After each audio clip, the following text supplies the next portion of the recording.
السلام علیکم ورحمۃ اللہ وبرکاتہ نحمده ونصلی علی رسولہ الکریم اما بعد۔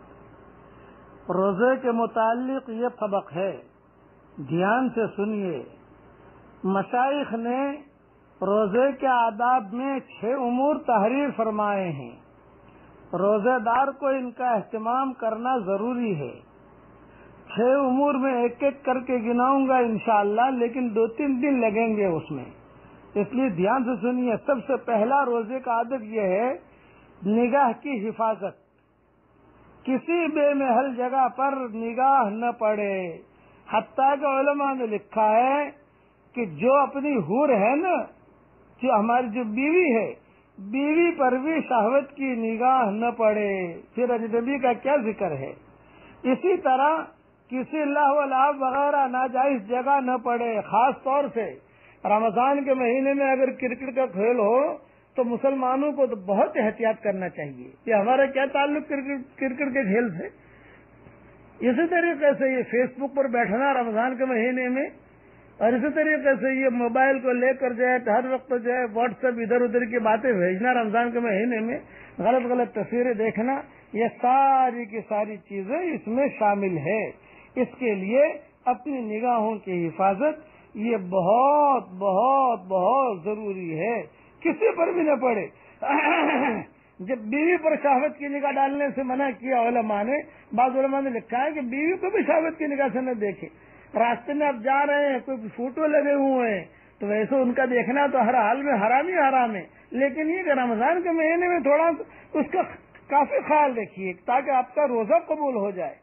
اور دوسری چیز جو ہے زبان کی حفاظت ہے۔ جھوٹ، چغل خوری، لغو بکواس، غیبت، بدگوئی، بد کلامی۔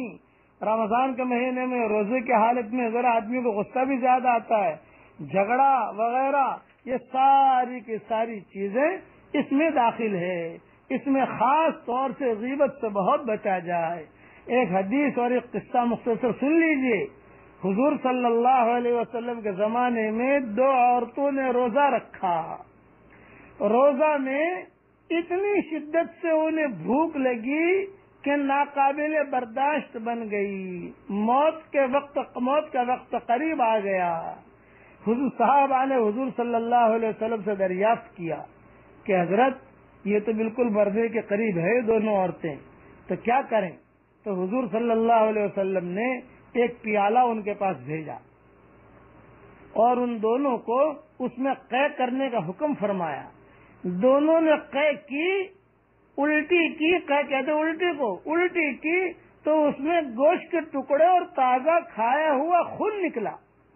لوگوں کی حیرت ہوئی تو حضور صلی اللہ علیہ وسلم نے ارشاد فرمایا کہ انہوں نے حق تعالی شانہ کی حلال روزی سے تو روزہ رکھا اور حرام چیزوں کو کھایا کہ دونوں عورتیں لوگوں کی غیبتیں کرتی رہیں۔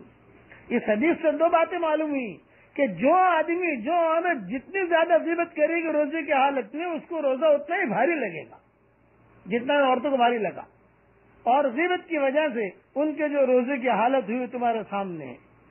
حضور صلی اللہ علیہ وسلم نے کہا کہ حلال روزے سے تو روزہ رکھا اور غیبت کی۔ یہ غیبت میں مرد بھی آگے نہیں، یعنی پیچھے نہیں، عورتیں بھی پیچھے نہیں۔ اور اللہ معاف فرمائے، عوام کی بات نہیں، آج تو خواص علماء کے اندر یہ مرض پھیلا ہوا ہے، یہ مرض، اور بہت کہتے ہوئے شرم آتی ہے کہ اچھے مجلسوں کے اندر غیبت ہے تو غیبت، اچھا منع کرو کہ صاحب غیبت ہو رہی ہے، نہ غیبت نہیں ہو رہی ہے، تو میں قصہ بیان کر رہا ہوں، یہ اور بڑا گناہ۔ اس کے لیے یہ بہت اس کا خیال رکھیں۔ غیبت کے بارے میں معراج میں جب حضور صلی اللہ علیہ وسلم تشریف لے گئے تھے تو بڑی وعید، چلو معراج کے قصے تو اپنی جگہ ہیں، لیکن قرآن شریف میں اللہ نے فرما دیا لا یغتب بعضکم بعضا ایحب احدکم ان یاکل لحم اخیہ میتا فکرہتموہ واتقوا اللہ ان اللہ تواب الرحیم، کہ کسی کی غیبت مت کرو، غیبت کرو گے تو اپنے بھائی کا گویا کہ یعنی اس کا گوشت کھا رہے ہو۔ یعنی تو روزے کے اندر حضور صلی اللہ علیہ وسلم نے خاص طور سے منع کیا۔ اللہ تعالی غیبتوں سے ہم سب کی اللہ حفاظت کرے۔ خواص کو، عوام کو، مردوں کو، عورتوں کو، اور علماء کو، اور مقربین کو، چھوٹوں کو، بڑوں کو اللہ تعالیٰ اس سب سے ہم سب کی حفاظت فرمائے. بقیہ تفصیل کل انشاءاللہ. والسلام علیکم ورحمۃ اللہ وبرکاتہ. وآخر دعوانا ان الحمد للہ رب العالمین.